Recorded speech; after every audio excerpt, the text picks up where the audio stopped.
नमस्कार, मैं हूं अंकुर और आप देख रहे हैं सत्य हिंदी.com। एक नजर अब तक की सुर्खियों पर। एनसीपी प्रमुख शरद पवार ने आज दिल्ली में पार्टी की राष्ट्रीय कार्यकारिणी की बैठक बुलाई। पार्टी कल बुधवार को औपचारिक रूप से 2 हिस्सों में बंट गई है। दूसरे गुट के नेता अजीत पवार ने चुनाव आयोग में दावा पेश किया है कि वो एनसीपी अध्यक्ष हैं और शरद पवार को 30 जून को हटाया जा चुका है। यह अभी साफ नहीं है कि राष्ट्रीय कार्यकारिणी का एजेंडा क्या है, लेकिन राष्ट्रीय कार्यकारिणी अजीत पवार की कथित बैठक को अवैध घोषित कर शरद पवार को फिर से अपना अध्यक्ष घोषित कर सकती है या मुहर लगा सकती है। गुरुवार को एनसीपी की राष्ट्रीय कार्यकारिणी की बैठक से पहले फिरोजशाह रोड स्थित पार्टी कार्यालय के बाहर एनसीपी सुप्रीमो शरद पवार और उनकी बेटी सुप्रिया सुले के नए पोस्टर लगाए गए। कार्यालय परिसर के बाहर से पुराने पोस्टर हटा दिए गए हैं, जिनमें शरद पवार के साथ अजीत पवार, प्रफुल्ल पटेल थे। एनसीपी की स्टूडेंट विंग की ओर से दिल्ली में पोस्टर लगाए गए हैं, जो कि काफी कुछ बयान कर रहे हैं। ये पोस्टर शरद पवार के घर के बाहर लगाए गए। इन पोस्टर्स में लिखा है, सच और झूठ की लड़ाई में पूरा देश शरद पवार साहिब के साथ है। भारत देश का इतिहास है कि उसने कभी धोखा देने वालों को माफ नहीं किया है। एक दूसरे पोस्टर में बाहुबली फिल्म में कटप्पा के बाहुबली को पीठ पीछे तलवार मारने की तस्वीर को दिखाया गया है। इस पोस्टर में लिखा है, सारा देश देख रहा है, अपनों में छिपे गद्दारों को माफ नहीं करेगी जनता, माफ नहीं करेगी जनता ऐसे फर्जी मक्कारों को। हालांकि इस पोस्टर पर टिप्पणी करते हुए कुछ लोगों ने लिखा है, पार्ट 2 में पता चलेगा कि कटप्पा ने बाहुबली को क्यों मारा था।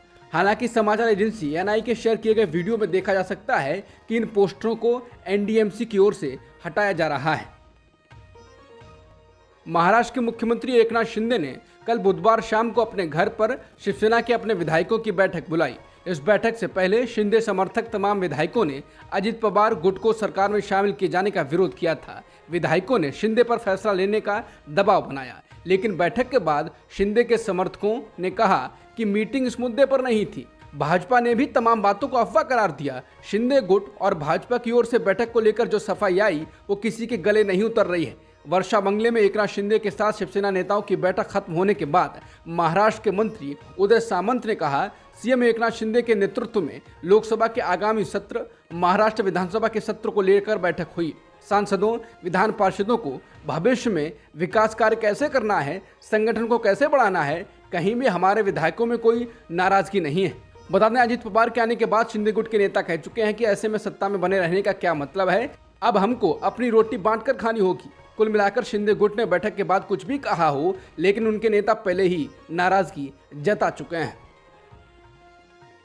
अजीत पवार के आने के बाद एकनाथ शिंदे के सीएम बने रहने पर सवाल उठने लगे हैं। हालांकि महाराष्ट्र बीजेपी के अध्यक्ष चंद्रशेखर बावनकुले ने शिंदे के मुख्यमंत्री पद को लेकर चल रही अटकलों पर स्पष्ट किया कि विपक्षी दल जानबूझकर भ्रम पैदा कर रहे हैं। उन्होंने पुष्टि की कि शिंदे राज्य के मुख्यमंत्री के रूप में काम करते रहेंगे।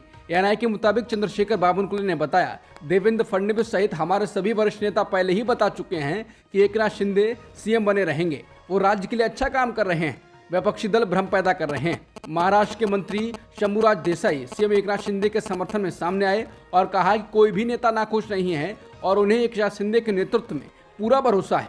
उन्होंने कहा, सीएम एकनाथ शिंदे के इस्तीफे का कोई सवाल ही नहीं है। हमारे पास 200 से ज्यादा विधायकों का समर्थन है, कोई भी नेता नाखुश नहीं है और सभी को एकनाथ शिंदे के नेतृत्व में भरोसा है।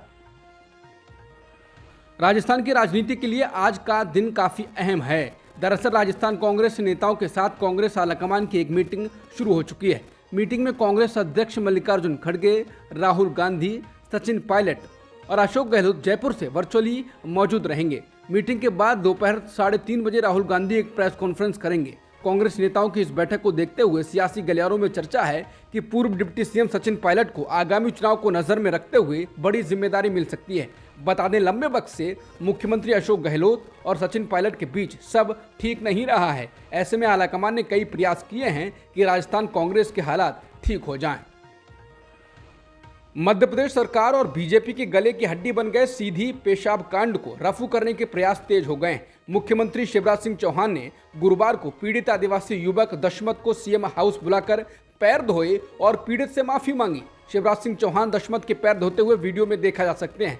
शिवराज ने दशमत रावत को माला पहनाकर उनका सम्मान किया। बता दें, मध्य प्रदेश में चुनाव होने जा रहे हैं, इस कारण से आदिवासियों को लेकर बीजेपी घिर रही है। आदिवासियों को वोट बैंक के तौर पर उपयोग करने, अपमानित करने और अत्याचार के आरोप बीजेपी पर लगाए जा रहे हैं। सीएम चौहान ने कहा कि घटना के बाद से मेरा मन दुखी है। सीएम ने कहा कि पीड़ित दशरथ आपकी पीड़ा बांटने का यह प्रयास है। मैं घटना के लिए आपसे माफी भी मांगता हूं। मेरे लिए जनता ही भगवान है। आरजेडी सुप्रीमो लालू प्रसाद पटना से दिल्ली रवाना हुए। इस दौरान वो पहले से काफी स्वस्थ दिखाई दे रहे थे। पटना एयरपोर्ट पर लालू प्रसाद ने एक बार फिर से बीजेपी पर निशाना साधा। उन्होंने कहा कि ब्लड टेस्ट कराने दिल्ली जा रहे हैं। ये जांच सिर्फ दिल्ली में ही होती है।